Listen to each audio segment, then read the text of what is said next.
മാനസികമായി കരുത്ത് നേടുക എന്നത് നിസ്സാരമായ കാര്യമില്ല. പാണ്ഡവരുടെ കാര്യം തന്നെ നോക്കുക. ചൂതുകളിയിൽ പരാജയപ്പെട്ട് രാജ്യം നഷ്ടപ്പെട്ട് കാട്ടിലേക്ക് പോകേണ്ടി വരികയാണ്. എല്ലാ അപമാനങ്ങളും ഈ സമയത്ത് അവർക്ക് നേരിടേണ്ടി വരുന്നു. തകർച്ചയിലേക്ക് പൂർണ്ണമായി വീണു കഴിഞ്ഞിരിക്കുന്നു.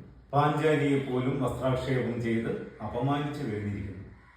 പക്ഷെ അവർ കാട്ടിലേക്ക് പോയി കഴിഞ്ഞപ്പോൾ കരുത്ത് നേടിയെടുക്കാനുള്ള ഊർജം സംഭരിക്കുകയാണ് ചെയ്തത്. അത്രയും വർഷങ്ങൾ ശരിക്കും യുദ്ധം ചെയ്യുവാനുള്ള അവരുടെ ഒരു ട്രെയിനിങ് പീരീഡ് ആയിരുന്നു എന്ന് പറയാം. അവർ അവർക്കില്ലാത്ത പലതും ആ സമയത്ത് സ്വന്തമാക്കിയെടുക്കുന്നു, കഴിവുകൾ നേടിയെടുക്കുന്നു. അതുപോലെ പ്രതിസന്ധികളെ നേരിടുവാൻ നമ്മൾ സജ്ജരാകുകയാണ് വേണ്ടത്. ചിലപ്പോൾ ജോലി നഷ്ടപ്പെട്ടേക്കാം, സാമ്പത്തികമായ വൻ തകർച്ചകൾ സംഭവിച്ചേക്കാം, മരണങ്ങൾ സംഭവിച്ചേക്കാം. പക്ഷെ തളർന്നു പോകാതെ അതിനെ നേരിടുവാൻ മനസ്സിനെ സജ്ജമാക്കുക എന്നുള്ളതാണ് പ്രധാന കാര്യം. രണ്ടാമതായി പ്രവർത്തിക്കുക എന്നുള്ളതാണ്. ഒന്നും ചെയ്യാതെ ഇരിക്കരുത്. തന്നെ കൊണ്ട് പറ്റുന്ന കാര്യങ്ങളേത്, പറ്റാത്തതേത് എന്ന് സ്വയം മനസ്സിലാക്കുക.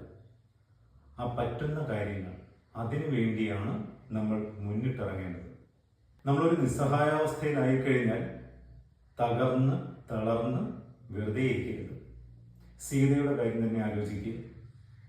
ലങ്കയിൽ എത്തിപ്പെട്ടതിന് ശേഷം രാവണന്റെ പ്രലോഭനങ്ങൾക്ക് വഴങ്ങിയിരുന്നെങ്കിൽ അവളുടെ വ്യക്തിത്വം തന്നെ നശിച്ചുപോയി.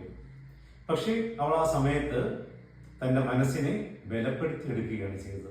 ഒട്ടും പ്രലോഭനങ്ങൾക്ക് വഴങ്ങാതെ താൻ ഉദ്ദേശിച്ച കാര്യം നടക്കും എന്ന വിശ്വാസത്തോടു കൂടി കാത്തിരിക്കുകയാണ് ചെയ്തത്. അതേപോലെ നമ്മളും കാത്തിരിക്കുക, നമ്മളതിനു വേണ്ടി തയ്യാറെടുക്കുക, മനസ്സിനെ ബലപ്പെടുത്തുക. മൂന്നാമതായി വേണ്ടത് സെൽഫ് ഡിസിപ്ലിനാണ്. നമ്മുടെ മനസ്സിന് ഒരു അച്ചടക്കം ഉണ്ടാക്കി കൊടുക്കുക. വേണ്ടാത്തതേത്, വേണ്ടുന്നതേത് എന്ന് മനസ്സിലാക്കാനുള്ള ഒരു കഴിവ്. നമുക്ക് വേണ്ടാത്ത ശീലങ്ങൾ, ചീത്ത ശീലങ്ങൾ ധാരാളം കാണാം. എല്ലാം കൂടി ഒരു ദിവസം കൊണ്ട് മാറ്റിയെടുക്കാമെന്ന് വിചാരിക്കരുത്. പുതുവർഷമാണ്, ഇന്ന് ഞാൻ പ്രതിജ്ഞ ചെയ്യുന്നു, എൻ്റെ ഈ ശീലങ്ങളെല്ലാം ഞാൻ മാറ്റിയെടുക്കും എന്നൊന്നും വെറുതെ ചിന്തിച്ചിട്ട് കാര്യമില്ല.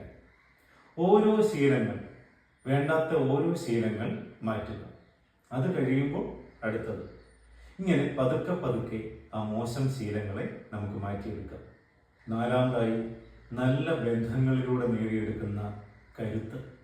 നല്ല സൗഹൃദങ്ങൾ വീട്ടിൽ നിന്ന് മാത്രം കിട്ടുന്നതല്ല, അല്ലെങ്കിൽ ബന്ധുക്കളിൽ നിന്ന് മാത്രം കിട്ടുന്ന